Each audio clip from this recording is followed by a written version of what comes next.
and he wanted to understand them. A good journalist, Sapai thought, doesn't see anyone as an enemy or as a friend while they're working. You only become a human being again with likes and dislikes after you close the story, he would tell our staff. It had been Sapai who ultimately made the call to run the story that had so angered the Taliban official in the first place, bringing him to our offices to conduct a raid. The decision hadn't come easily. Sapai might have been more comfortable than his colleagues talking to the Taliban spokesperson, but he wasn't naive about what the organization was capable of. Yet he felt he had no choice.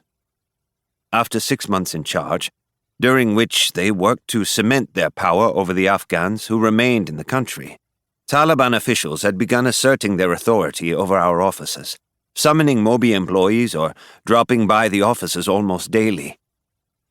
Abdul Nafeh Khalik, a young man who was the head of Moby's legal department, had been detained twice and in secret, without any warning given to his colleagues or his family.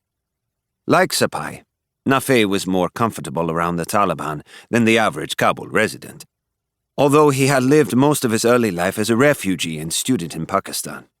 His roots were in Kandahar, also the Taliban's birthplace, and where its leadership was based.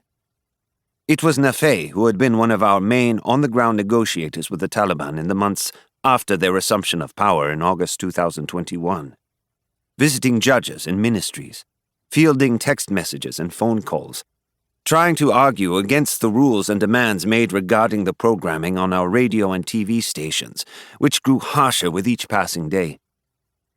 Kabul had fallen so quickly. In the aftermath, our company stayed afloat hour by hour. Moby survived the first few days by helping staffers who wanted to leave. In the end, the majority of our on-air staff fill out the paperwork necessary to show they were at particular risk because of their role in the media. Sapai had to replace the staffers who were fleeing daily, train the new ones, and keep the programs going. He had made the call to air footage of the panicked crowds around the airport, to make the story the human toll of the withdrawal.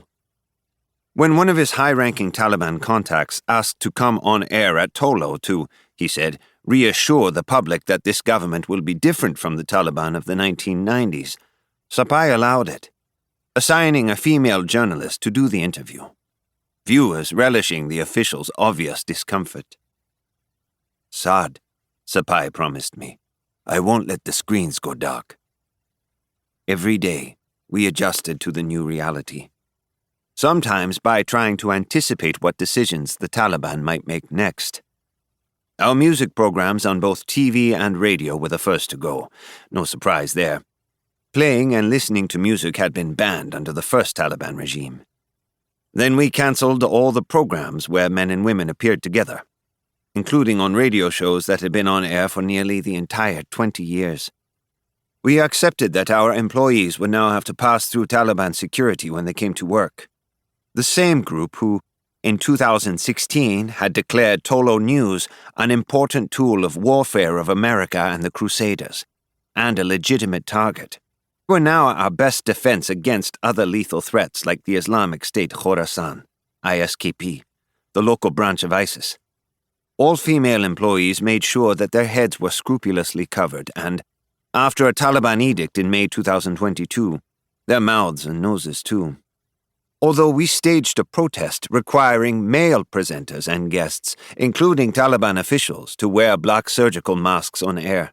"It's hard to talk, isn't it?" one of our journalists asked a Taliban minister during an interview. We stopped using the term Taliban to refer to the new government, and instead started referring to them as representatives of the Islamic Emirates. We put up curtains in our offices to separate the seating areas for men and women, and after women were banned from appearing in them, cancelled many of our entertainment shows. Singing competitions, some foreign dramas, locally produced mixed-gender comedy and talk shows, which we knew Taliban leadership would find irredeemably offensive. Because morale in the office and in the country was so low, not only had President Ashraf Ghani and the ruling elite fled, but so had authors, writers, academics, doctors, school teachers, and, of course,